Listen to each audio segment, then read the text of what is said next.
Hi, welcome back to the garden. Not a lot's happened in the garden this week, but some other stuff's been going on. Okay, so let's look at some plants. The Swiss chard is continuing to grow and be monstrous. Unfortunately, I've got more of this stuff than I can eat already, so I'm probably just going to cut that off and let it die. I might keep it over winter, see what it does. The onions my wife planted right here for greens are actually not doing that well. They probably should get fertilized. If we go over to the moringa trees, they're putting on a bunch of new growth. Now, it's supposed to get down to like 18 degrees in 2 days. So there'll probably be a lot of death and destruction out here. Most of this stuff's going to be fine. 50-50 odds on the chard. The moringa trees are going to get moved closer to the house so that they'll be a little warmer. The pepper that's in a bucket, I don't know how that thing is still producing. But once again, I've got way more Thai peppers than I can eat at the moment, so I'm not worried about that. Now, last week I cut off most of the tomatoes and just dumped them in there. I need to get dirt from that pile into that bed. I just haven't got around to it. Other stuff's been a priority. Now, I covered this bed with cardboard, and as you can see with all of the wind that's been going, the cardboard's just been going everywhere. So that didn't work as well as I thought it would. And down here, I've got grass coming up. So my hopes of having, just move those a little bit. My hopes of using the cardboard to cover the ground so that you wouldn't have photosynthesis, that didn't work out. Now, on the pepper plants over here, they're mostly dormant for the winter. I'm hoping that some of these survive and regrow in the spring. They should. We harvested off a huge amount of chili peppers. I realize there's still some red peppers over here, but frankly, oh wow, I've even got flowers if you look in there. I've got more chilies at the moment than I have a good use for, and I was giving them away, and yeah, I'm just gonna let these go for now.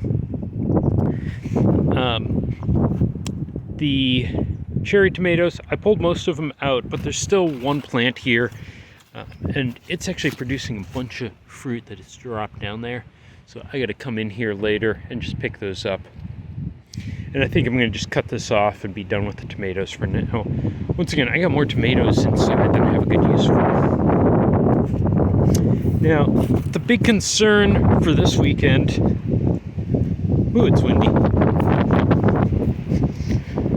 is this little guy. This is a calamansi tree. It's basically a Filipino lime tree. And it's supposed to get really cold. So my wife's figuring out what we can put over this to keep it warm. I think it's Monday night. It's supposed to get cold. I'm gonna run over here. Like jog.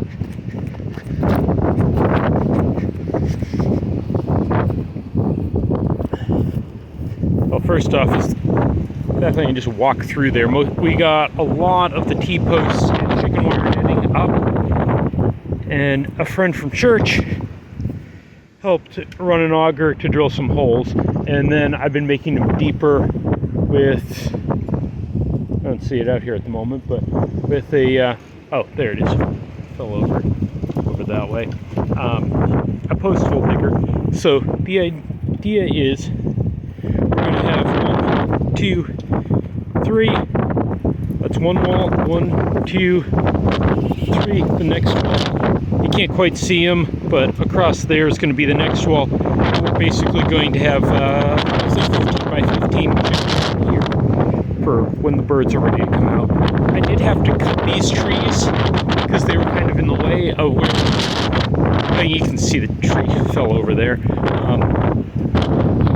where the chicken run was going to be, and I need to come out here layer with the chainsaw and just cut that up. The bigger pieces I'm just throwing in the woodshed there. Run around to the front. So I've got a 3-day weekend coming up, mainly this weekend. It's supposed to be cold and potentially freezing rain on Monday, but I'll see what I can get done